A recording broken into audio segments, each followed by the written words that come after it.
এই তোর লাইগা রে বন্ধু, তোর লাইগা রে আজকে আমি কাজ করি স্যারের বাড়িতে। হঠাৎ করে তো বাবাইও কল দিলা, আর সমস্যায় পড়লাম। এখন তো স্যারের কাছ থেকে তো টাকা চাইতে হইবে। তো স্যার আইবানি আজকে, তাই ভাবছি স্যার আইলে স্যারের কাছ থেকে 1,000 টাকা চাইতাম।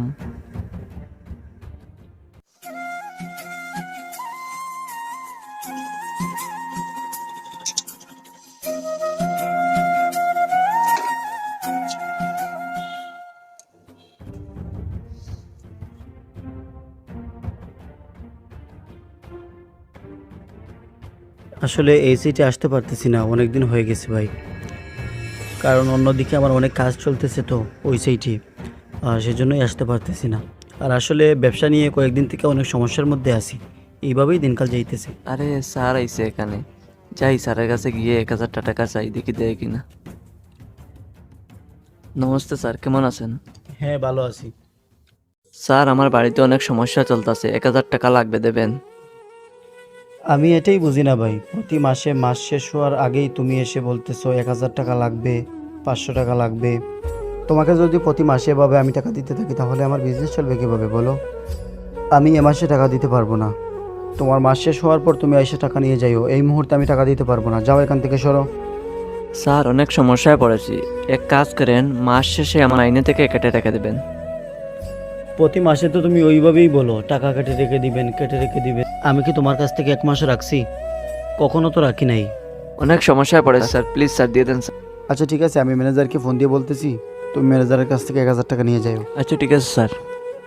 আর এইভাবে মাস শেষ হওয়ার আগে আর কখনো টাকা চাইতে আসবে না, ঠিক আছে? এইবারের মতো দিতেছি, যাও ম্যানেজারের কাছ থেকে নিয়ে যাও। আচ্ছা ওকে স্যার। প্রতি মাসেই ও একটা নাটক শুরু করেছে, আর কখনো দিব না। আচ্ছা আরমান ভাই, হ্যাঁ ভাই। আমাদের 1 মাসে যা ইনকাম, তোমার তো একদিনে তাই ইনকাম। তুমি ওর সঙ্গে এভাবে ব্যবহার কেন করলে?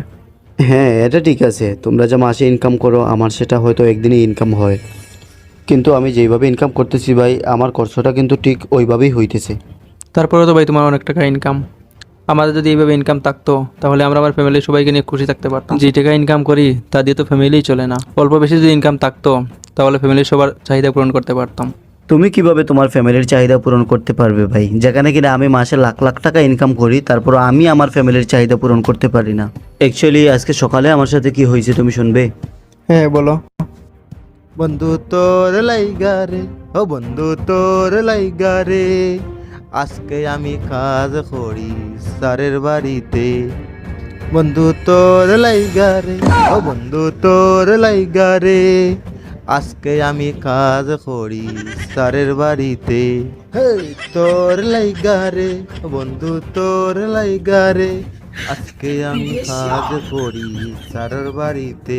আহারে, কি রোদ্রের মধ্যে কাজ করতেছে, তারপরে কি ভালো ভালো গান গাইতেছে। সবসময় এসির বাতাস খেয়েও এইভাবে গান মনের মধ্যে আসে না। আসলে এরা যে কই থেকে যে এত সুখ পায় এটাই বুঝি না।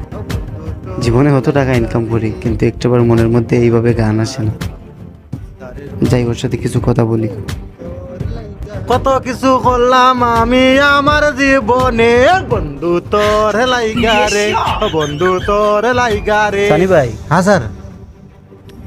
অনেক ভালো গান গাইতেছো ভাই, তোমার গানগুলো শুনে না আমার কাছে অনেক বেশি ভালো লাগছে। হ্যাঁ স্যার, এভাবে আমি সবসময় হাসি খুশি থাকি। এত হাসি খুশি কিভাবে থাকো ভাই তুমি? হ্যাঁ স্যার, আপনি যে মাস শেষে 6,000 টাকা বেতন দেন, ওই টাকা দিয়ে আমি আমার ফ্যামিলি অনেক খুশি আছি। আচ্ছা ভাই, এই 6,000 টাকা দিয়ে কি তোমার ফ্যামিলি ঠিকঠাক মতো চলে তো? হ্যাঁ স্যার, ওই টাকা দিয়ে আমি আমার ফ্যামিলি অনেক খুশি আছি। আচ্ছা, তোমার ফ্যামিলিতে কয়জন মানুষ আছে? মা, বাবা, বোন, বউ আর একটা ছেলে। আচ্ছা, তুমি যে আমার কাছ থেকে 6,000 টাকা নেও, এই টাকা দিয়ে তুমি কি কি করো ভাই? ওই টাকার থেকে আমার ফ্যামিলি খরচার লাগে যায় 2,000 টাকা, আর ফুলার পড়াশোনার লাগে যায় 2,000 টাকা, আর স্যার মার হাতে দিই 500 টাকা, আর বাবার হাতে দিই 500 টাকা, আর স্যার আমার বউর হাতে দিই স্যার 500 টাকা, আর 500 টাকা স্যার জমিয়ে রাখি। ওই নিয়ে আমার ফ্যামিলি অনেক খুশি স্যার। আচ্ছা, মানে এই 6,000 টাকার মধ্যেই তোমার ফ্যামিলি অনেক ঠিকঠাকভাবে চলতেছে? হ্যাঁ স্যার। আচ্ছা ঠিক আছে ভাই, তাহলে তুমি কাজ করো, আমার অফিসে যেতে হবে, আসতেছি। সম্পূর্ণ ভিডিও দেখার আগেই কমেন্টস করে জানান সানি ভাইয়ের কাহিনী দেখে আপনারা কি বুঝতে পারলেন। সব কিছু শুনলে তো ভাই, ওকে কিন্তু আমি 6,000 টাকা বেতন দেই, তারপরও ও ওর ফ্যামিলি নিয়ে অনেক হ্যাপি আছে, কারণ ওর চাহিদাটা কম, সেজন্যই ওর ফ্যামিলি নিয়ে অনেক হ্যাপি আছে। আসলে ভাই ও মাস শেষ হওয়ার পর ওর মাকে 500 টাকা দেয় হাত খরচের জন্য, যেখানে কিনা আমি আমার মাকে প্রতি মাসে 5,000 টাকা দেই হাত খরচের জন্য। ও ওর বউকে প্রতি মাসে মাস শেষ হওয়ার পর 500 টাকা দেয় হাত খরচের জন্য, যেখানে কিনা আমার বউকে প্রতি মাসেই দিতে হয় 5,000 টাকা হাত খরচের জন্য। তারপরও কিন্তু ভাই ওরা খুশি না, ওদেরকে আরও দিতে হবে। ওর বাবা 500 টাকা পেয়েও অনেক খুশি, যেখানে কিনা আমার বাবা 10,000 টাকা পেয়েও এমন খুশি হয় না। আমার একটা ছোটো ভাই, ওকে আগের মাসে একটা বাইক কিনে দিয়েছিলাম, ওই মাসে আবারও আমাকে চাপ দিতেছে আরেকটা বাইক কিনে দিতে হবে ওকে। তাহলে কি বুঝতেছো ভাই, আমি যেই টাকা ইনকাম করতেছি আমার ফ্যামিলির চাহিদা তো অনেক বেশি, আমি যেই টাকায় ইনকাম করতেছি সেই টাকা দিয়ে আমার হইতেছে না ভাই। আসলে কিছু মানুষ এমন মনে করে যে ও অনেক টাকা ইনকাম করতেছে তার মনে হয় ও অনেক হ্যাপি আছে, আসলে না ভাই। তোমার কথা শুনে এটাই বুঝতে পারলাম, যার যত টাকা ইনকাম থাকুক না কেন, তার যদি চাহিদা বেশি থাকে ও কোনোদিনও খুশি হতে পারবে না। হ্যাঁ ভাই, এটাই আমাদের ইনকামের সাথে সাথে আমাদের চাহিদাটাকেও কম করতে হবে, আর যদি আমরা চাহিদা কম করতে পারি তাহলে আমরা সবাই হ্যাপি থাকতে পারবো। আর সেজন্যই আমি ওর সাথে এই ব্যবহারটা করছি।